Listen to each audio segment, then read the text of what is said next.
ne pas laisser de traces de son existence. Aujourd'hui, c'est à quoi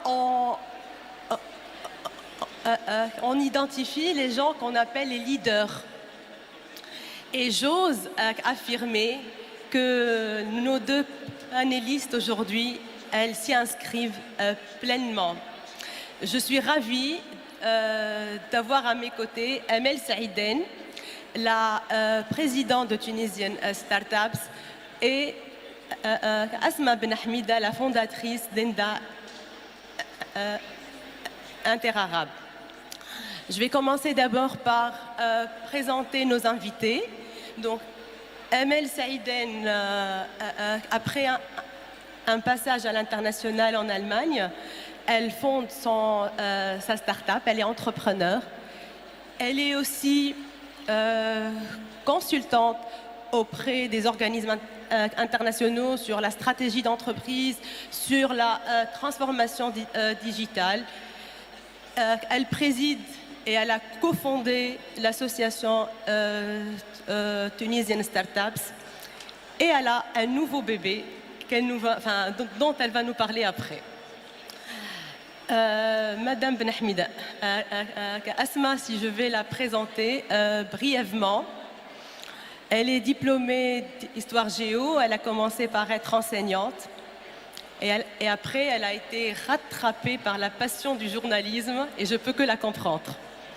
Après un passage à New York, ce fut le déclic et la découverte du monde des Nations Unies.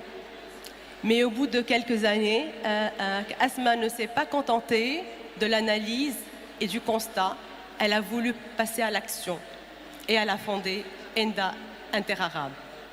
Donc je vais d'abord vous poser la question. Asma, كيفاش جاتك الفكرة?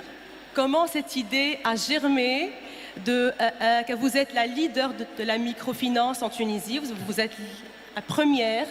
الفكرة هذه كيفاش جاتك؟ Merci Sahar. C'est bon? Sma? Non? Je dois crier?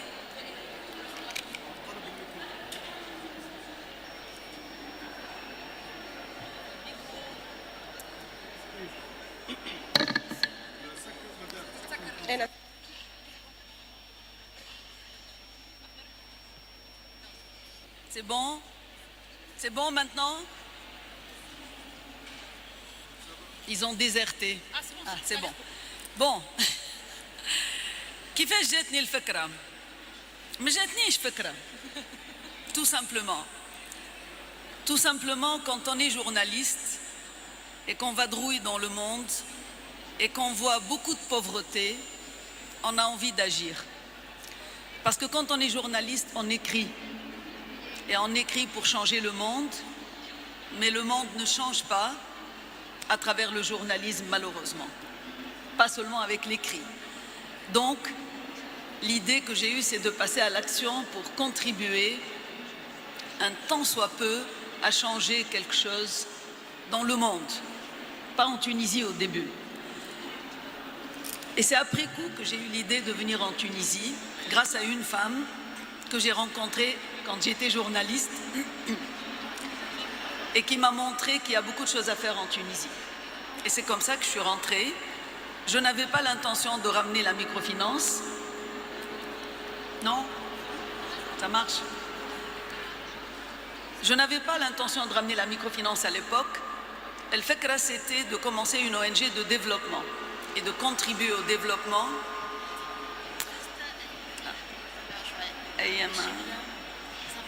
Il y a de l'écho? Bon, c'est bon. Donc, l'idée c'était de commencer une ONG de développement parce que quand je suis venue en Tunisie dans les années 70, il y avait très peu d'associations de développement. Donc, pour faire court, il y a l'État, il y a le privé et il y a ce qu'on appelle aujourd'hui la société civile, mais qui était pratiquement inconnue en Tunisie à l'époque. Donc, je me suis dit, pourquoi on ne s'inspire pas de l'Asie, de l'Afrique subsaharienne, de l'Amérique latine, et on ne commence pas une ONG. C'est comme ça que nous avons créé Enda, pour le développement et l'environnement. C'était la première fois qu'en Tunisie, on associait le concept de l'environnement avec le développement. C'est après coup, en 1995, que l'idée de la microfinance est survenue quand on travaillait à Hayt Tadamen et on avait compris qu'il y avait beaucoup de femmes qui ne travaillaient pas, qui accompagnaient leurs enfants pour les activités.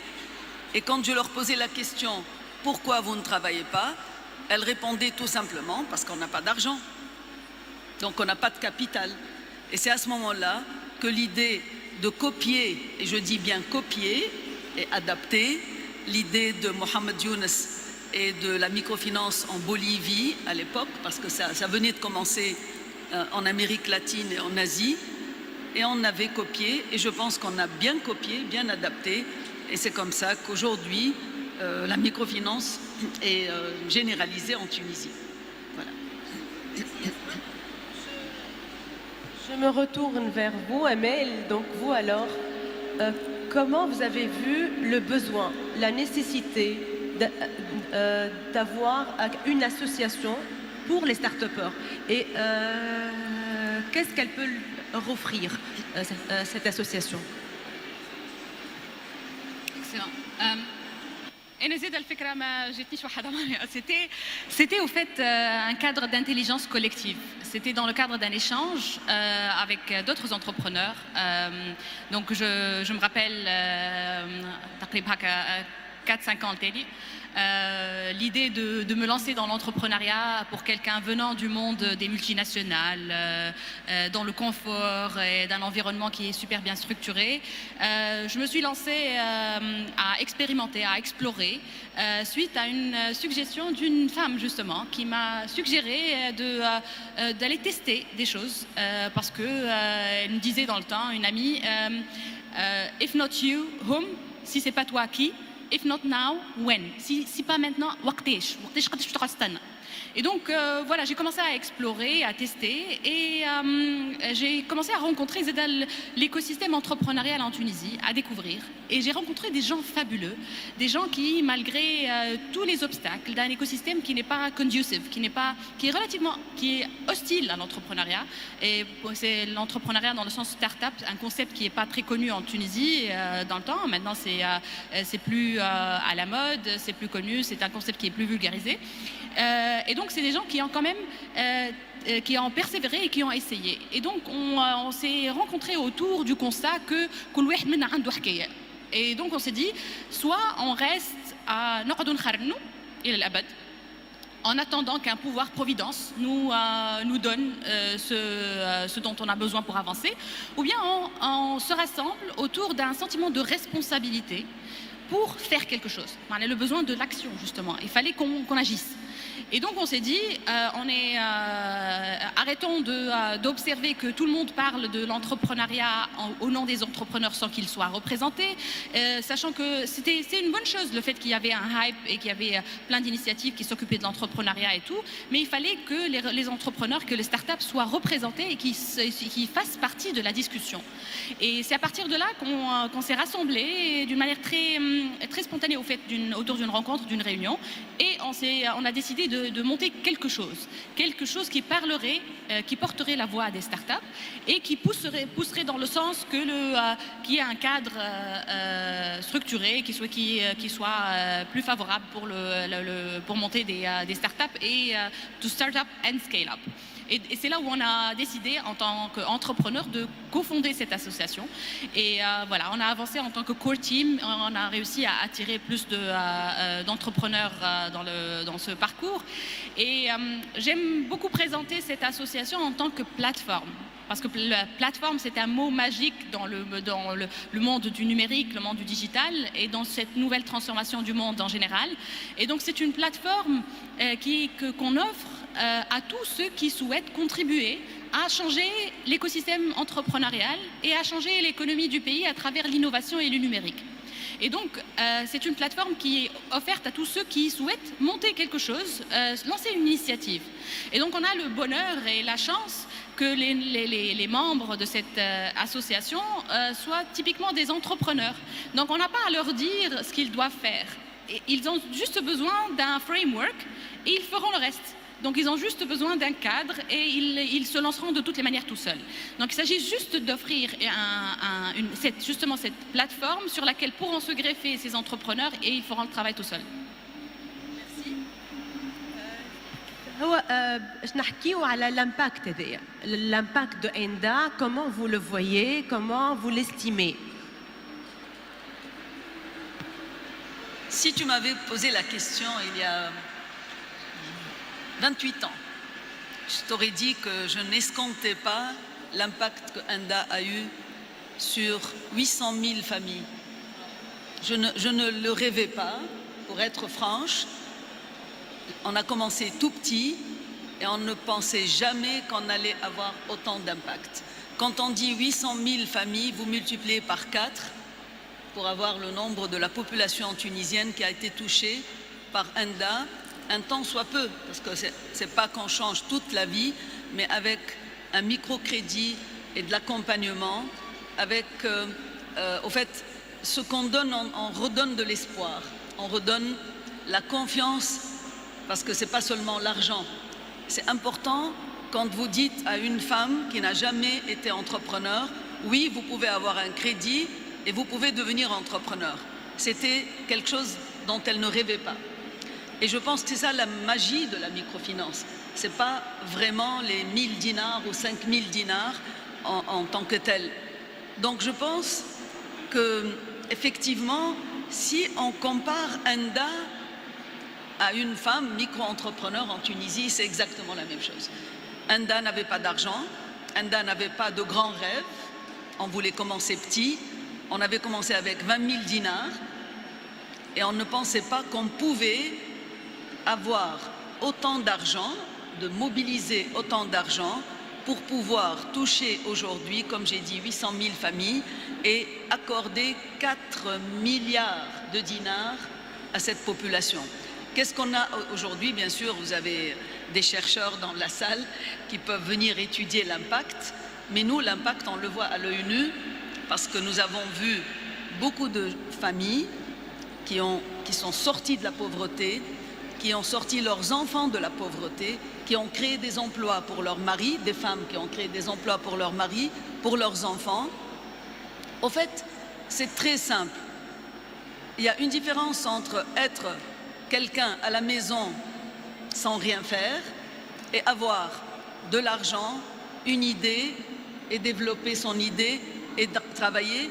Et cela a permis, je le dis avec beaucoup de modestie, de compléter ce qui a été fait en Tunisie, parce qu'en Tunisie, la Tunisie de Bourguiba, en tous les cas, a envoyé toutes les femmes à l'école.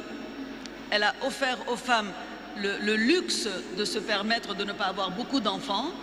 Il manquait le travail. Et au fait, le travail, les femmes attendaient comme tout le monde que l'État leur donne le travail. Or, l'État ne peut pas donner du travail à tout le monde.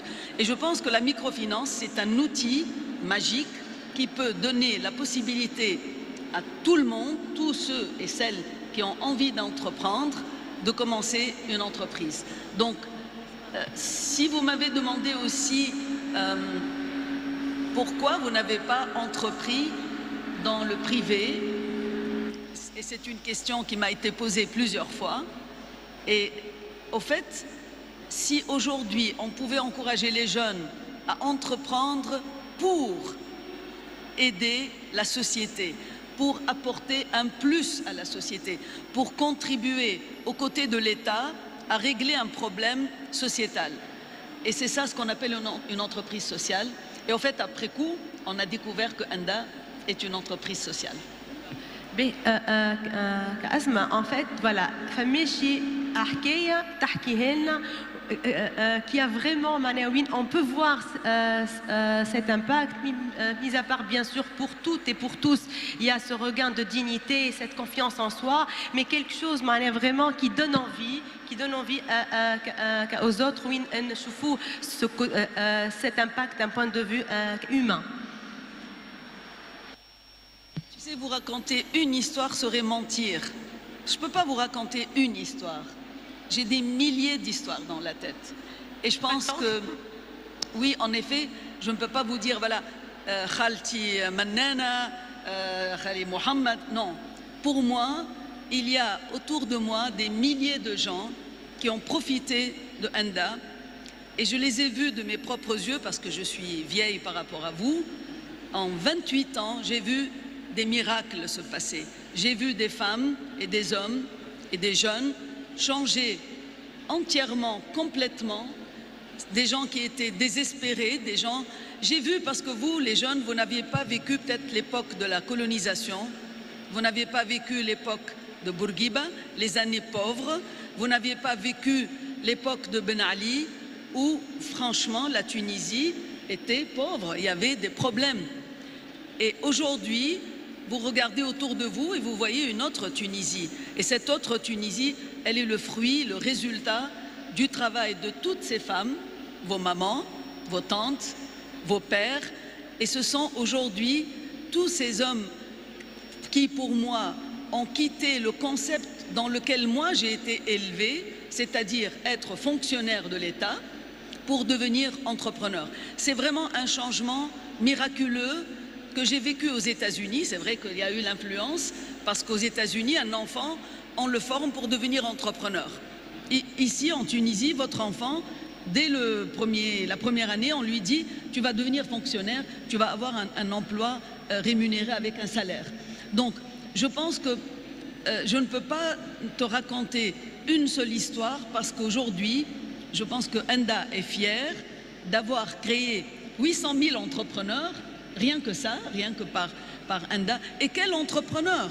Ce n'est pas des femmes et des hommes qui viennent d'un milieu riche et qui peuvent se permettre d'aller voir papa et maman pour obtenir de l'argent et lancer son affaire. Ce sont des gens très pauvres, ce sont des gens qui vivent dans des zones défavorisées, qui n'ont pas eu la chance d'aller à l'école, qui n'ont pas eu la chance d'obtenir des dons.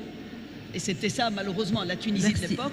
Donc je crois que nous avons aussi cassé la magie du don. Parce que la Tunisie, sous Bourguiba et Ben Ali, vivait beaucoup de dons. Et je pense qu'aujourd'hui, nous ne pouvons plus nous permettre d'être une population qui tend la main. Et c'est ça, c'est la fierté d'être entrepreneur, de pouvoir prendre un prêt et de le rembourser. Je me tourne à toi, Amel. Enfin, si on veut parler un petit peu de l'impact de Tunisian Startups, c'est une jeune association, mais vous avez déjà commencé à donner aux entrepreneurs un outil, le TS Index. Est-ce que vous pouvez nous en parler un peu? L'association est tout à fait très jeune, mais le momentum qu'on a réussi à générer est quand même impressionnant, parce que le timing, je pense que de cette action a été bon. L'association répondait justement à un besoin. Les entrepreneurs se sentaient très isolés, ils se sentent seuls. Déjà, le parcours de l'entrepreneur est un parcours qui est très solitaire déjà. Et donc le fait d'appartenir à une communauté a été très utile à plusieurs entrepreneurs. Le fait d'offrir cette plateforme a permis de donner à quelques-uns qui souhaitent contribuer justement à développer cet écosystème une possibilité d'avoir un projet social, pas uniquement le projet individuel. Donc de combiner ces deux perspectives de projet social et de projet individuel. La plateforme nous a permis d'apprendre ou disons l'association nous a permis d'apprendre à fonctionner en tant que communauté qui souhaite avoir une voix et unifier son discours, avoir des éléments de langage structurés pour articuler un message dans notre relation avec le gouvernement, dans notre relation avec les médias, dans notre travail de lobbying. Et donc c'est un apprentissage. Donc déjà l'association en elle-même est une start-up. Et donc on essaie de fonctionner exactement comme une start-up en analysant le besoin. Donc on a regardé entre autres l'écosystème et on a vu qu'il y avait un besoin pressant de données. Tout le monde regardait cet écosystème avec cette effervescence et tout.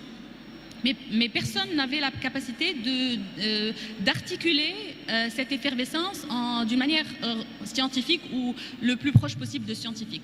Et donc on avait besoin réellement de structurer cette démarche, les partenaires internationaux qui souhaitaient en savoir plus, le gouvernement, etc. Et pour ça, on s'est dit on pourrait lancer une étude C'est la démarche classique. Ou alors, on continue à penser comme une start-up. Et on s'est dit, on pourrait imaginer une plateforme qui soit crowdsourced. Et donc, les données viendraient des start-upers eux-mêmes.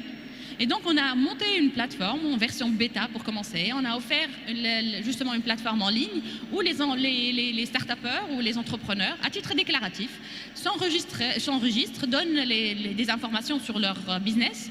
Et notre rôle serait de structurer, analyser ces données pour savoir combien y a-t-il de startups, est-ce qu'elles exportent, dans quel domaine, quelle technologie, quels sont les challenges qu'elles sont en train de rencontrer. Et ça nous donnerait, en tant qu'association, un outil puissant pour pouvoir articuler nos messages et nos actions de lobbying d'une manière très structurée, concrète, scientifique.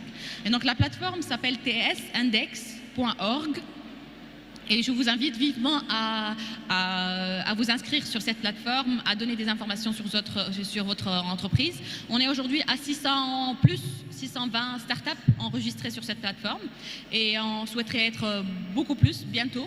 Et ce qui est intéressant, c'est que, puisqu'on a la possibilité d'analyser ces données, c'est que plus de 30% des startups enregistrées sur cette plateforme ont été créées en 2018. Ça veut dire qu'il y a justement un momentum qui est très positif et qu'il faut qu'on continue à travailler tous ensemble pour que ça marche, parce que le chemin est encore long. On ne fait que commencer donc accompagner l'État dans l'effort qui est en train d'être fait, être une force de proposition et justement le rôle de la société civile. Là, je vais adresser à vous en tant qu'entrepreneur. Je sais qu'il y a une nouvelle initiative que vous lancez. Est-ce que vous nous pouvez en parler et nous dire qu'elle s'adresse à quel type d'entrepreneur? Cool. En fait, c'est mon projet que je lance actuellement. C'est un venture builder. Donc, ce n'est pas un accélérateur, ce n'est pas un incubateur, mais ça se positionne bien avant. Donc, on se positionne en tant que cofondateur d'entrepreneurs. Donc, jusqu'à aujourd'hui, on a lancé 2 fintech. Donc on garde un focus sur le secteur des finances et l'industrie 4.0 en tant que focus préliminaire, et on travaille avec des entrepreneurs jusque-là qui sont basés à l'étranger pour créer une passerelle vers la diaspora tunisienne à l'étranger.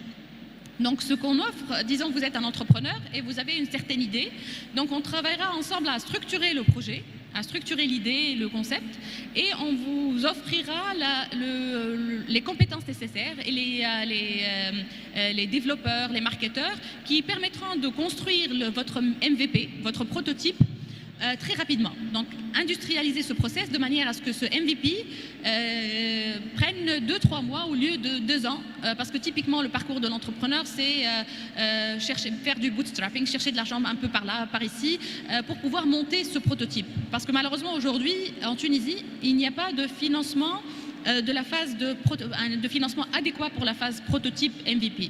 Et donc, ce qu'on souhaite offrir, c'est une sorte de engineering du succès, en offrant tous les ingrédients nécessaires pour réussir cette phase et pour pouvoir passer très rapidement à la validation marché, à la commercialisation, à une levée de fonds, etc.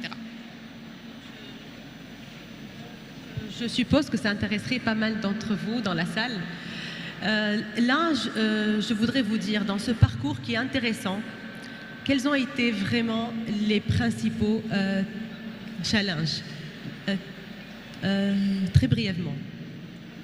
Bon, je préfère avant de parler des challenges, parce que ça dépend des matinées. Ce matin, c'est vrai que je ne suis pas dans l'optimisme, mais je voudrais revenir à l'optimisme. Je voudrais juste dire que Enda, ce n'est pas seulement le microcrédit et la microfinance, c'est aussi l'accompagnement.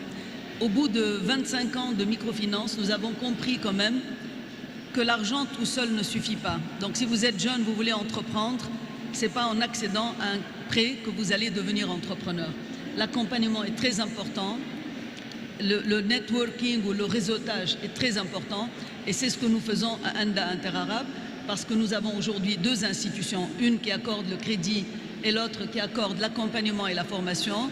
Et exactement comme ce que disait tout à l'heure ma collègue, il faudrait aller sur les sites pour aller avoir des idées, regarder, chercher, parce que nous offrons des formations. Et je pense que même quand on n'a pas d'idée, quand on est avec d'autres qui ont des idées, on peut aussi trouver son idée et devenir entrepreneur. Quels sont les obstacles? Il me faut 2 jours pour dire... Je peux résumer avec un mot, un adage qui dit que nul n'est prophète dans son pays. Donc, quand on apporte de nouvelles idées en Tunisie, on ne réussit pas. On ne vous laisse pas réussir. Ça a été très, très dur. Ramener quelque chose qui a marché au Bangladesh ou en Bolivie, au début, voilà, tu te moques de nous, c'est pas le Bangladesh ici, c'est pas le Congo ici. Et effectivement, convaincre des fonctionnaires de l'État qu'il y a d'autres idées qui marchent dans le reste du monde, qu'il y a d'autres solutions pour l'emploi et la pauvreté. Il a fallu beaucoup d'années, beaucoup de patience, beaucoup de souffrance pour réussir. Donc, plusieurs fois, j'ai failli reprendre ma valise et m'en aller. Il ne faut pas se décourager, il faut continuer, il faut persévérer. Il est vrai qu'à la fin, on finit avec beaucoup d'amertume, mais je pense que, bon, si on aime son pays, on oublie les souffrances, surtout bureaucratiques. La parole à toi, Amel. Moi, je partage parfaitement avec Asma ce sentiment. Peut-être pas le côté amertume, j'espère que ça ne va pas arriver, mais sinon the belief, au fait, le fait qu'il faut énormément de persévérance et de resilience, de résistance pour pouvoir avancer dans le parcours entrepreneurial. Les challenges, Amel, les challenges. Ah oui, c'est vrai, j'ai toujours tendance à positiver même les challenges. Justement, les challenges, il est clair que le parcours entrepreneurial en Tunisie n'est pas évident du tout, parce que dès que vous êtes aux États-Unis, vous avez une belle idée, vous avez tout le monde qui va vous entourer de propositions d'accompagnement, de propositions de financement, et tous les investisseurs qui vont qui vont essayer d'avoir le droit de financer ou l'opportunité de financer cet entrepreneur. Il est clair qu'en Tunisie, en tant qu'entrepreneur, et c'est les challenges que j'ai rencontrés aussi, c'est valable pour tout le monde. On a des challenges administratifs. Une analyse récente de la Banque mondiale estime que sur le Grand Tunis, par exemple, un entrepreneur passe 35% de son temps à gérer Warqa, légalisation d'Iwen, etc. Et donc, il ne reste pas beaucoup de temps réellement pour se concentrer sur son business, sachant que par ailleurs, il n'y a pas de financement adéquat en mode capital pour les entrepreneurs en mode start-up, parce que c'est un monde nouveau, et donc même valoriser cette start-up et fonctionner en mode equity n'est pas évident pour les acteurs de venture capital existants. Évidemment, les challenges de skills et de compétences. Je vous dis réellement, franchement, que moi, venant du monde de la multinationale, j'apportais des compétences différentes que celles nécessaires pour un start-up, pour une start-up, pour un entrepreneur dans le monde de l'innovation. Il y a des concepts que je ne comprenais pas. Comment est-ce qu'on doit réduire le concept aux core features qui sont réellement nécessaires pour un minimum viable product, pour un prototype, comment est-ce qu'on doit fonctionner d'une manière très minimaliste, etc. C'est des concepts qu'on apprend, quels sont les revenue streams, le business model, etc. Donc c'est des concepts qui sont peut-être basiques, mais j'aurais tellement souhaité que quelqu'un me les explique au bon moment. Et donc j'ai fait des erreurs, j'ai perdu certainement beaucoup de temps, mais c'est clair que j'ai appris the hard way parfois, mais bon, on aurait pu faire beaucoup plus si tout l'environnement était conducive. Et c'est justement la raison pour laquelle une association comme Tunisian Startups est là pour pousser justement pour qu'il y ait un cadre conducive pour tout le monde. Donc oui, les challenges étaient justement que toute l'information était fragmentée, que l'accès à l'information est difficile, l'accès au financement n'était pas évident. Donc J'ai réussi à lever des fonds qui n'existaient pas au fait, donc j'ai réussi à faire une levée de fonds sachant que l'investisseur n'avait pas encore lui-même d'argent, et donc il y a des histoires de folie dans cet écosystème, mais c'est ce qui nous apprend à devenir ces profils particuliers. Donc vu de la perspective d'un Allemand ou d'un Européen, le profil tunisien est exceptionnel dans le sens que c'est un profil lié de sarf. C'est un profil de survivor. Et donc ça, c'est une compétence à ne pas sous-estimer, parce que cette hostilité de l'environnement nous a appris à trouver toujours un way out. Et c'est justement ce profil qu'on devrait développer. Alors là, on arrive au moment des révélations. Oh. Asma, ce que vous pouvez nous dire en votre fort intérieur, qu'est-ce qui a fait que finalement, en dépit des difficultés, vous n'avez pas pris votre valise et vous êtes parti?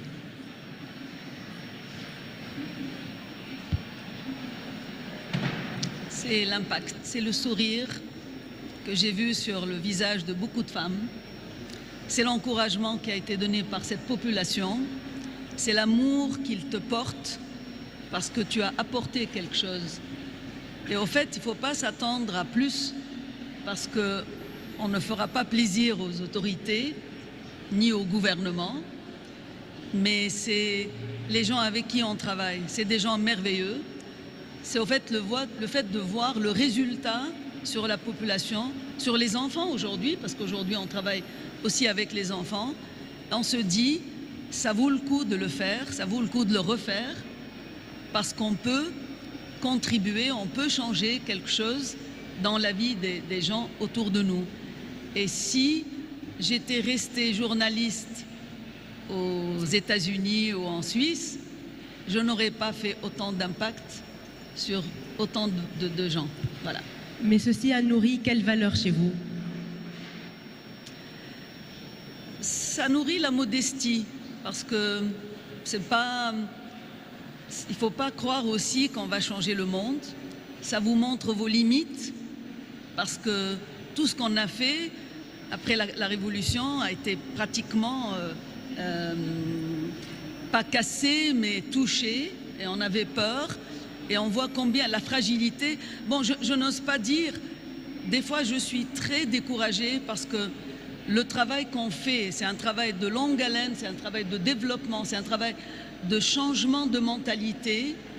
Et vous voyez aujourd'hui, je suis triste de le dire, de le constater, que tout ce qu'on a fait risque de tomber en un jour.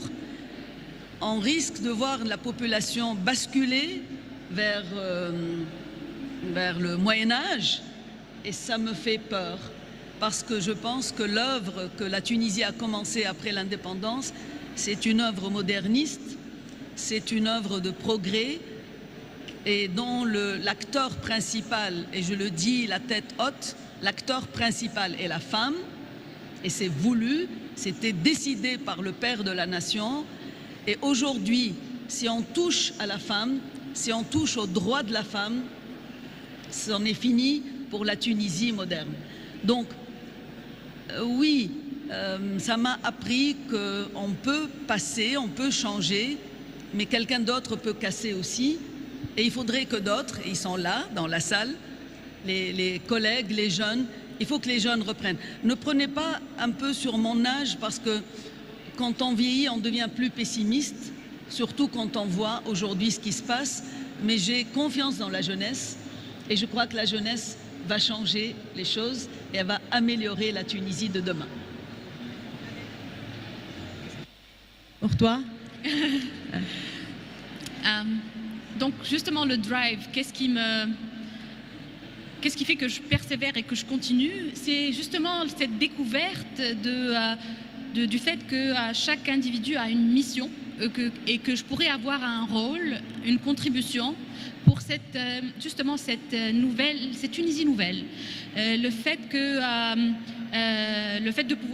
prendre des jobs quelque part en Europe et d'être bien rémunéré et d'avoir une carrière qui évolue n'est peut-être pas suffisamment fulfilling, comme de pouvoir réaliser un objectif, une mission. Et donc c'est ce fameux purpose dont on parle partout aujourd'hui dans le monde, c'est une chance qu'on a aujourd'hui. On a une Tunisie à construire, à reconstruire, et donc chacun de nous a une mission, chacun de nous a un rôle. Et justement, le fait de voir le nombre de l'écosystème grandir, les obstacles s'éliminer, le fait d'avoir un nouveau cadre qui se met en place, ça donne espoir. Et le fait de voir des étudiants venir vers moi et qui se projettent vers l'entrepreneuriat, ça donne espoir. Le fait de voir le potentiel du numérique et de l'innovation comme un véhicule qui peut transformer le pays et sur lequel on devrait miser, et de prendre un rôle actif dans l'évangélisation et dans le partage de cette vision et dans la réalisation de cette mission est quelque chose qui me tient à cœur et qui me fait travailler de tous les jours avec la même énergie et avec le même optimisme, et que les choses vont changer. Et je peux vous assurer qu'elle en a l'énergie.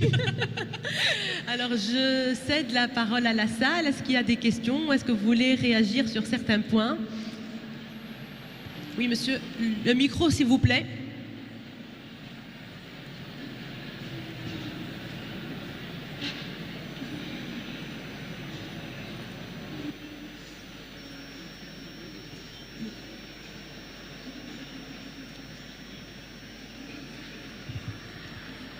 Bonjour tout le monde, merci de m'avoir donné la parole.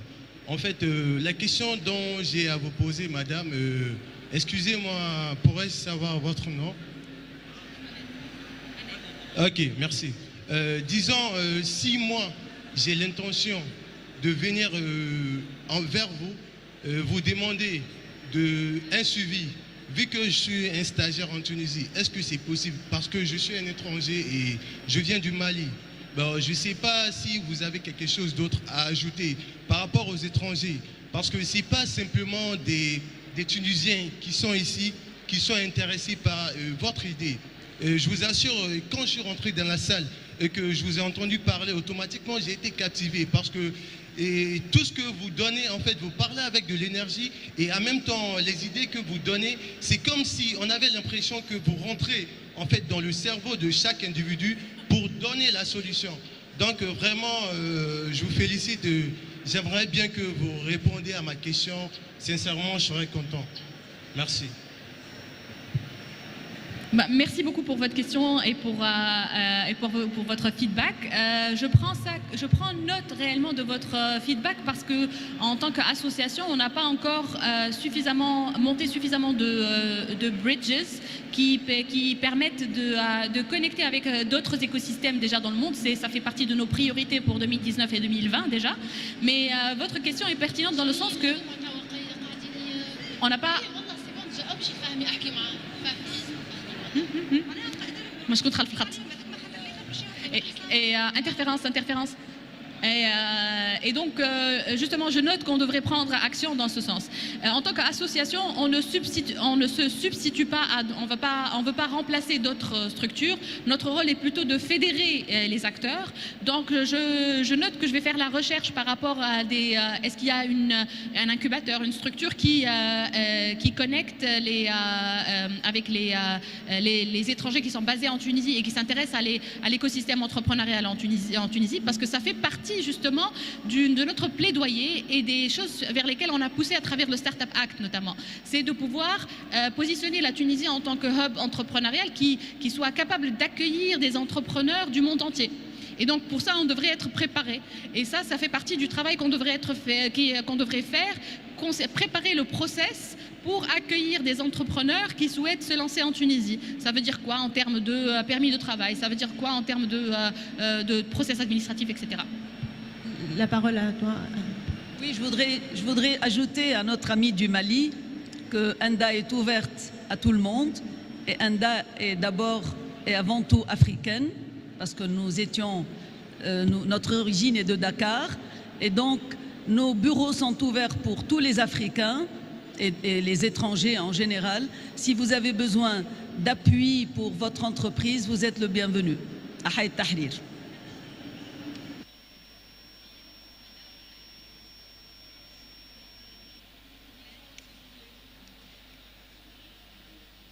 micro, s'il vous plaît, pour madame.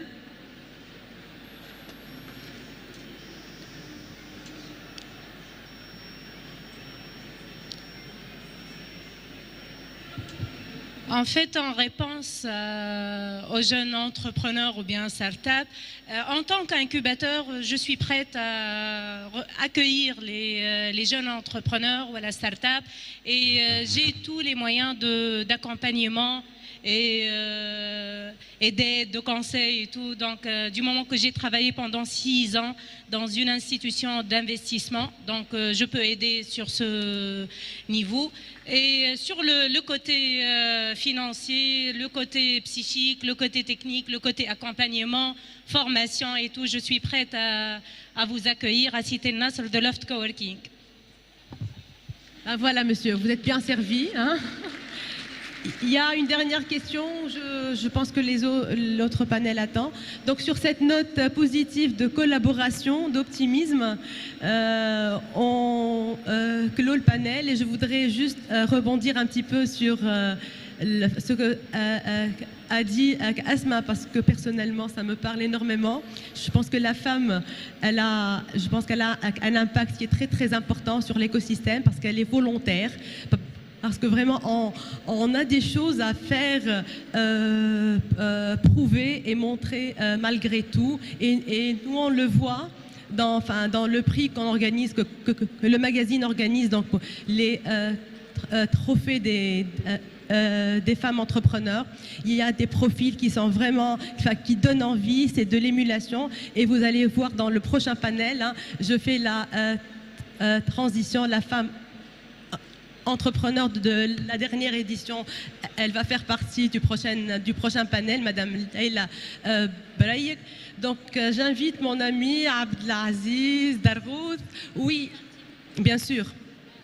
En parlant de femmes et de leadership féminin, je me permets de rajouter un petit commentaire par rapport au leadership féminin dans le monde du numérique. Au fait, il y a une transformation du monde par le digital, par le numérique, qui a fait en sorte que même les organisations se transforment et que les organisations sont appelées à être beaucoup plus rapides, beaucoup plus agiles, beaucoup plus à avoir une capacité d'adaptation beaucoup plus élevée. Et ça a été qualifié pendant plusieurs décennies comme une forme de leadership féminin. Et donc, au fait, il y a une chance extraordinaire aujourd'hui avec cette transformation digitale que les structures, que les organisations ont besoin aujourd'hui de plus de communication et de plus de collaboration et d'orchestration de projets qui seront beaucoup plus horizontaux que verticaux. Donc voilà, c'est la chance au leadership féminin aujourd'hui ou au leadership humain. Donc, restez